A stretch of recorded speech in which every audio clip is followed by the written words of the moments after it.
Gonna make the profiles boom, boom, boom, boom, boom, boom. What they is, I'm gonna tell you exactly what it is today on Gunner's Profiles. It's real life and it's real talk by the real one, right? What it is added preservatives. No fakery, no funnery, no bullshit, just gunnery. The real shit, right? As you can tell by the thumbnail, you have Fresno Bulldogs and the Mongrel Mob from New Zealand, right? Two totally different groups, two totally different agendas, two totally different entities. But at the same time, they have a common belief, a common symbolization. The symbolization is a coming togetherness for power, right? A coming togetherness to push their movement, to push their agenda, to push what they truly believe in. Now, I have respect for both of these groups. I've spoken on at least one of them in the past, being the Fresno Bulldogs, the Perro Chatos de Fresno. I haven't really spoke on the Mongrel Mob, but I got nothing but the utmost respect for this motorcycle club and this organization as a whole. Now, the commonality between these two, if that's even a word, but I said it, fucking fill it up with unleaded. The common word here and the common thing here is the symbolization of the bulldog. Okay, they both use the bulldog symbol for each one of their groups. Now, I say groups, we know Fresno is a gang comprised of different streets, different barrios, different clicas, who basically comprise one organization. While they're incarcerated, while they're locked up, they all fly under the Fresno Bulldog the bandana. Basically, they're down for the Bulldogs, right? And their symbolization, of course, over the years has been the Fresno State moniker, which is the Perro Chato, the Bulldog. Now, the Mongrel Mob on the other side of the pond, way over there in New Zealand, homes righteously, also the representation for them is a Mongrel Bulldog. You know, mongrel meaning one of the most vicious, vile, just treacherous characters there ever was, right? And that's a mongrel dog. Now, this group, it's pretty surprising to me the way that they carry themselves. They're so family orientated. The way they get down as one unit and move as one was pretty surprising when I started looking into them. I have a lot of respect for the way they move and the way they get down. You know, there's not a lot of groups that I respect everyone, but not a lot of groups where I could see and say, you know what, everything they do is in a positive light. Now, of course, you're going to have some individuals from every different group, whether it be a motorcycle club, a gang, a gaggle, a fucking, or, you know, whatever it may be. There's always going to, one bad apple don't spoil the whole damn. There's always going to be bad apples. Okay, this ain't New York, so you can't take a bite out of it. There's always going to be bad apples. There's always going to be worms in an apple. And there's always going to be people that have their own agenda and they're doing their thing. Now, in both of these groups, you're going to have that. But for the most part, especially speaking about the mongrels, I can see from everything that I've looked into, they're a pretty righteous motorcycle club. Now, I know, as far as I know, in New Zealand, there's a big motorcycle scene, meaning clubhouses. Just like in California, you have Hells Angels, Mongols, Voggles, Outlaws, so on and so forth, and then several other sister chapters or brother clubs. You know, you have a lot of this. I myself, when I was in Merced, was associated closely with the they were called the Bar Hoppers, the Bar Hopper group. Man, I knew a few votes from Bar Hoppers. They were a righteous motorcycle club, and I know there's clubs from all over the place. And I've always showed them nothing but love and respect, just based on, you know, they're more. Yes, they may be looked at as a criminal organization, but they're more into the element of pushing positivity and just doing their own damn thing. You know, the brotherhood, the kinship, the looking out for one another. It's being part of something that no one else can be a part of, man, unless you strive to become that. You know, there's a lot of rigorous training, a lot of things that they have to go through to become an entrusted and embraced brother. But at the same time, that's their business, and I'm sure each group functions how they do. Their business, I don't know it. You know what I mean? I'm just saying respects to them. Now, as far as the Mongrel Mob goes over there, I know that they had several decades of having an adversary called Black Power. Now, this is not to be confused with the Black Power from, of course, Califas in the United States. Oh, they sounds get Black Power, you know what I mean? And you already know what that is and what that entails. Of course, it's a movement and it causes a lot of friction with a lot of people. Not that it's a bad thing. It's just this the way it is. Hey, me, myself, I'm brown and proud. So I know the get down. But as far as that group, it's also another motorcycle club that was adversaries with the Mongrels for several years. I know quite recently they have got into peace talks and are coming together, basically an end to hostilities. You know, one man to the next man. They're all righteous in doing what they do. Like I said, from the way I see it, New Zealand, it's a smaller, what I consider an island. these people of Polynesian descent, of all descent actually, but strong, heavy influence of Polynesian descent, they have basically, they got that family traditions and the things that they do. Now, the Mongrel Mob has been around for decades. It's been around for a long time. And they took this symbolization of this dog, this bulldog, and they ran with it. A lot of them got it tattooed on their cheeks, as you can see the guy in the thumbnail, on their faces. And it's just, for anyone who doesn't know, they're easily recognizable. These are these groups. This is one of the groups that get it all blasted back, tatted all over the face, kind of like MS, kind of like several other groups, man. The representation is real. The representamos of what they fucking claim is basically out there. They want everyone to know they're proud, of what they rock. Now, their colors, of course, are red, white, and black. I've seen it. I've done it. I've looked at it. Just righteous individuals, I believe that over there, it's not all about color banging. It's just about letting people know exactly where you're from and being proud and established and letting people know, your history and your roots. Like I said, very family orientated. Their clubhouses seem to be a tight kinship of brothers, man. And I respect that. The symbolization of the bulldog, you would have to ask a mongrel exactly where that came to take place. But I do know they have done it, got it, grabbed it, and ran with it. And it's respected, It seems like the bulldog is used by a lot of different gangs. Not necessarily just them or the Fresno Bulldogs, but several other small groups and gangs. I know at one point in time, there was the Big Dog organization, the Big Dog Norteños out of Washington State.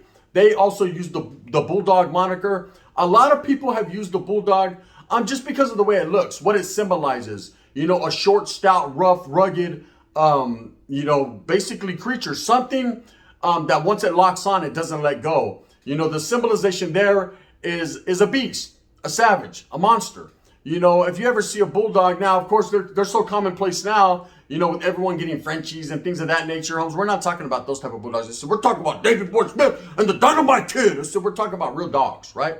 Now in Fresno, I know a little bit about their history, and I've spoken on it before. And like I said, they derived their moniker from Fresno State. That is a college city, a college town, where Fresno State is basically the foundation of Fresno, or was at one point in time. These bulldogs, these street gang members that were once originally F-14ers, Norteños, actually took that symbol and ran with it. I remember when I first heard about the Fresno Bulldogs, it was very alarming and concerning to me, because I always knew Norteños to fly up under the Huelga bird. We had our own symbols, the 14, the XIV, the Huelga bird, the star, the estrella. Just things that symbolized Northern California, but at the same time symbolized, our historia, our cultura, our nationality, our movement, the direction we were headed forever forward, striving, things of that nature. Now, at the same time, when the Bulldogs busted out with this moniker, or basically this symbol, it was alarming to me, because I thought, is this something that we're all going to fly under? And then I realized it was just a Fresnal thing. I say Fresnal being Central Valley. Those that know, they know. 209 area. Don't get it twisted. Before it came to 559, I'm old school, right? 90s, baby. Anyway, 80s, baby, boy. The 90s, shit, 70s, baby, actually. Fuck it. But with a 90s twist. Bang, bang. Can't stop that. Won't stop that. Now, the Fresno Bulldogs history with the Bulldog moniker became synonymous with the gang. Okay, where back in the days, if you were a Fresno State fan, you rock, orderly Derek Carr, get your shit together, bitch, right? Orderly, the Raiders need you. If you were a big Fresno State fan, you were able to rock, that gear. Especially back in the days when the Bulldogs were still Norteños. At one point in time, certain homeboys of mine did have Fresno State jerseys. They would travel up to Fresno, it's just right around the corner, to go trip out on the games and go support people that we knew were going to be in the big leagues. But of course, once they broke off, and once the breakoff was real, they became the Enemiga, the number one primary source of Enemiganism. Speak on that. Word of the day. Enemiganism, right? And it was on and cracking. And bang, bang, just like that, Holmes. Anybody that had Fresno Bulldog gear, it was eradicated. It was destroyed. You were no longer able to function wearing it, because then you were a sympathizer. You were a loyalist to what they had going on, and you were considered, by all standards and by all means, from North, no good. Okay? A lot of people still feel that way. People that are still active and still in the mix. Consider them an enemy, and it's vice versa. They go back and forth, man, and ain't no thing but a chicken wing, man. It's going to continue to be as such until smarter and bigger heads prevail and decide enough is enough. But until that day, you know what I mean? Vatos going to be over there, and Vatos going to be over there rocking that Bulldog gear. Now, if you go into the city of Fresno, which I do quite frequently, right? You'll see that there's a lot of red worn. Okay, red has always been the color by the norteños.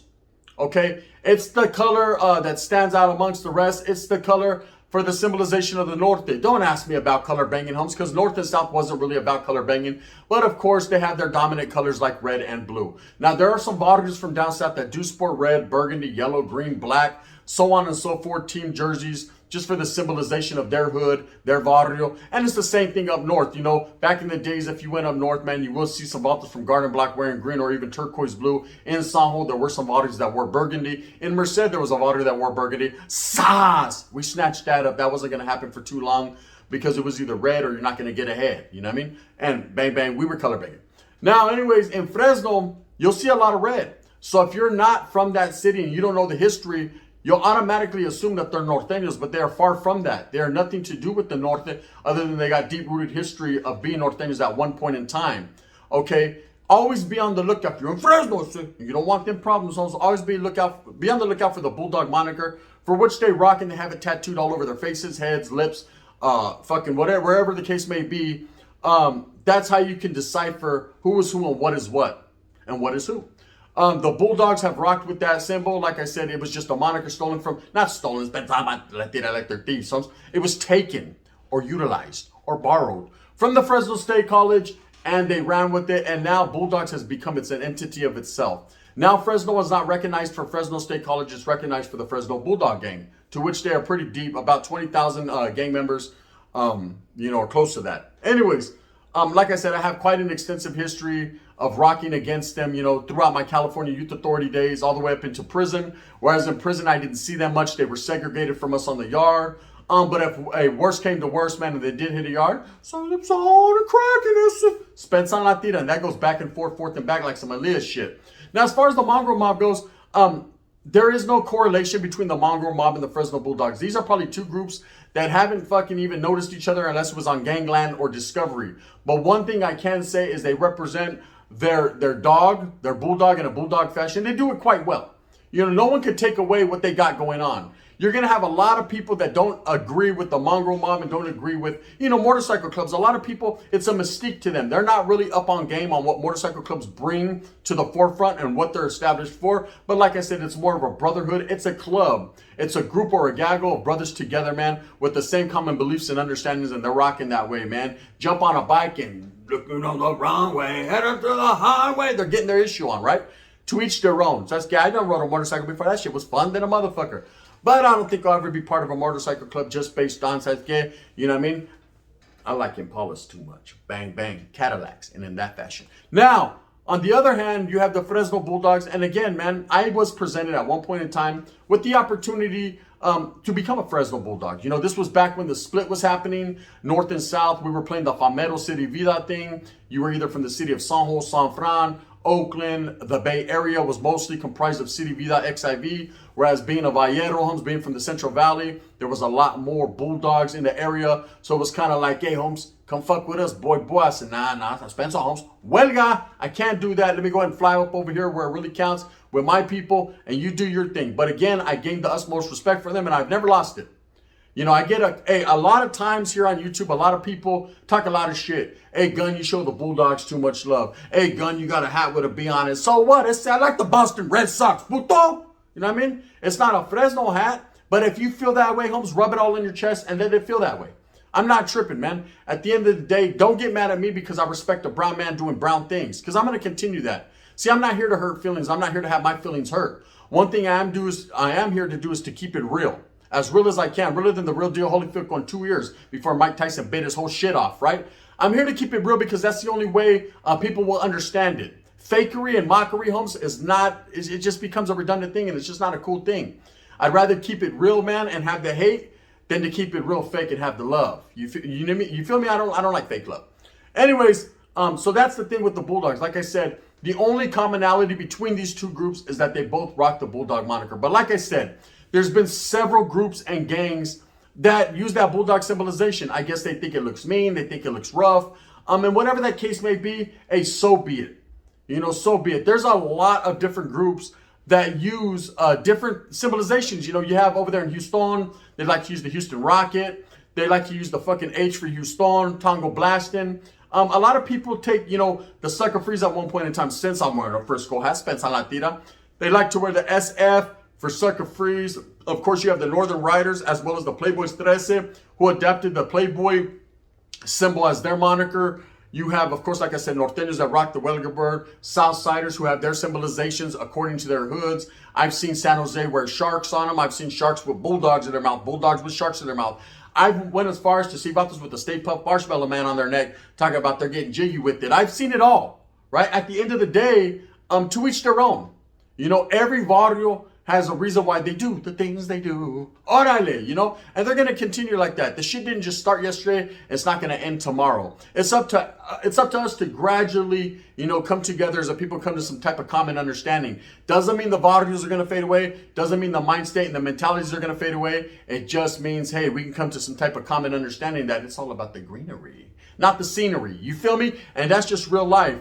Now, as far as the Fresno Bulldogs respect, the Mongrel Mob respect, I will be elaborating and doing something quite extensively on the Mongrel Mob, as I will tap in with one of them, maybe even two of them, sit down and have a conversation. It might be an interview on Gunners Collective, something right here. But I definitely want to bring you guys the history into the Mongrel Mob, because they're a group that I'm very intrigued with, just seeing what they got going on out there in New Zealand. As far as the Fresno Bulldogs, you already know what that is, man. We've spoken on that many of times. Shit, I've been accused of being a Bulldog or being a Bulldog sympathizer or a loyalist, right? At no point in time have I ever proclaimed to be any of that. All I proclaim to be is a righteous individual speaking facts, Holmes. And who better than to give you the history on a Bulldog, Holmes, that's actually sat down, broke bread, like Jesus said, and did my thing, with them and without them. You understand that a lot of my homeboys were perrochatos at one point in time. There's a lot of individuals that come up that are in the game right now, that are active in the game right now, that don't remember when the Bulldogs were Norteños. They only remember what they hear and see, Holmes. They don't know the history. Okay, it's up to people like me, as well as people on YouTube, man, that got different channels, to give you guys that clecha, so that way because if you underestimate, how can you underestimate a group that were once what you are? You think they're not laced the same way? You think they're not raised the same way? You think they don't have some of them same core values? You better watch out, Holmes. I got scars on my head. That's shit done been cracked open. I got stab wounds. Oh, the dreamer, you got me, right? I know what time it is. As far as the Mongrel Mob, I see them as a very dangerous group as well. A group not to be slept on. A group that's representing that Bulldog quite viciously as well. But at the same time, a group that's very intriguing to me and I don't know much about. I just wanted to put them right here on the thumbnail and bring their cause up, because I think it's a worthy cause, worthy to be talked about, worthy to be discussed, worthy to be looked into. Now, I'm not, of course, going to put their personal business out there and what they, do behind the scenes. That's their shit. But at the same time, I think it's a very intriguing group to look at. I kind of want to know some of the traditions and the reasons why they do what they do. Anyways, with that being said, gente, I just wanted to show the commonality of two groups from two different sides of the world that both rock the Bulldog moniker. Like I said, there's several other groups I don't even know about that do. And that's just the way it is, Shit, there's about this called the Grand Dragons, the Green Dragons, the Black Dragons, the Red Dragons. They all got a dragon, Holmes. And that's just what they does, cuz, It'd be like that sometimes. Anyways, with that being said, I hope that you move with a purpose. I hope that you get everything that you want coming to you. Remember, at the end of the day, it's all about struggling and striving for your familia. It's always good to get some knowledge you can't get in college. Learn some new shit, Wonder why people take these symbols and run with them. Haven't you ever thought about that? You see a vato with a bulldog in his face. He's that committed. Sasuke, you really have a better on your face? Sasuke, I'm not get Garfield right here eating lasagna. I say, you know what I mean? I'm not trying to clown. I'm just being real. What does that mean? Anyways, with that being said, if you like this, please hit that thumbs up one time. Fuck with your boy, man. The comedy is just so real. If not, you can hit that thumbs down. Heavy's going to be the head, and where's the crown? I'm going to continue to strive and struggle for what I truly and honestly believe in, and that's the coming together of all people. I love looking into the history of these groups. I love the fact that the brown people, the Polynesian people, a great people, have so much deep, rich history, man. It's up to us to start being inquisitive and looking into it and kind of finding out what's going on. It ain't all about gangs. It ain't all about prison, man. But at the end of the day, that is part of our culture. Spensa, it's just the fucking way it is, Holmes. We can't help it. We just get caught all the time. Anyways, let's look into some of these groups, man. We're going to start profiling right here. Again, we're going to get back to profiling individuals as well as groups, cities, towns, neighborhoods, things of that nature. You know what it is, man. Come fuck with your boy one time. Tap in. This is the gun. Bang, bang. And in that fashion, better late than never, I say.